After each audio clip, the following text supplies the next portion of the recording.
All right, before I get into this video, I'm gonna try something here just to help grow the channel a little bit. Once I hit 100 subscribers, I'm gonna do a giveaway. It'll be your choice of fish gum or fish bites. You get to pick. All you gotta do is like this video, subscribe to the channel, comment below, and once I hit 100, I'll randomly select one of you and you'll win the prize there. And then when I hit 200 subscribers, I'll do the same thing.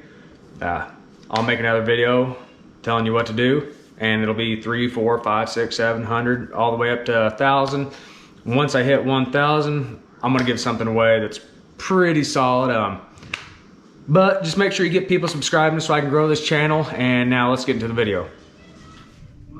All right, guys, I'm gonna do a real quick little video here. It's not gonna take long at all. It's just how I make my homemade salted shrimp that I use as bait a lot of times out there. And this is all you need.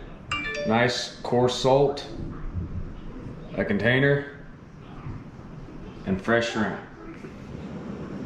All right, the first thing I'm gonna do is peel the shrimp. I guess you could probably do it with the peel on.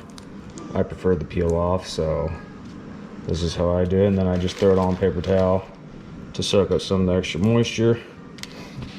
All right, now that I've got all that shrimp peeled, I'm just gonna put some napkins over the top just to soak out a little more of that extra moisture. You don't want to squash them. Don't put all your weight down on them. You're just wanting to get a little bit of that extra liquid off of it. All right, next step's pretty simple. You're just gonna use some coarse salt. I went with kosher salt. That way it's blessed and I've got the Lord on my side. But what you're gonna do, you're gonna just put about a ½ inch or so of the salt down at the bottom of your container. And my daughter's over there, she's talking to me, so if you hear a voice, that's what that is. But we'll get about a ½ inch on the bottom of this, and then we'll move on to the next step. All right, now we got you probably got a little more than a ½ inch of salt in the bottom of this, but that's okay. And then it's pretty simple. You're literally just gonna start packing your shrimp in there on top. You can cut it if you want. I did the last time I made this. I just did it today just for time's sake. I didn't want to take forever to do it, but it's all right if they touch. You just don't want them stacked on top of each other.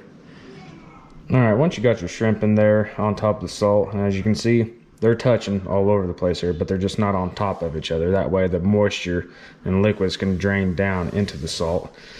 You're just gonna go back over your shrimp and put at least another ½ inch or so of salt on top. All right, and once you got your top layer of salt on, that's what it looks like. I will come down here to the side just so you can get an idea. There's roughly it's probably close to 1 inch on the bottom and a ½ inch on top, but that is how it should look. Now, to let this cure, I do go ahead and I put it in the fridge. I think it helps dry it out a little bit. That's kind of what a refrigerator does. It dries some of that extra moisture out. I think it speeds the process up a little bit. And after you let that sit in the salt for roughly 12 to 24 hours, you get the finished product, which is on the right there. This is still fresh, dead, raw. This has been cured that's actually been in there for a couple days, but the result is great. I mean, it's much tougher, as you can see. And a super simple way that I store my salted shrimp for fishing, just Tupperware container. Any plastic container will work. You just put your shrimp in there, put a little extra salt, and you've got your shrimp to go.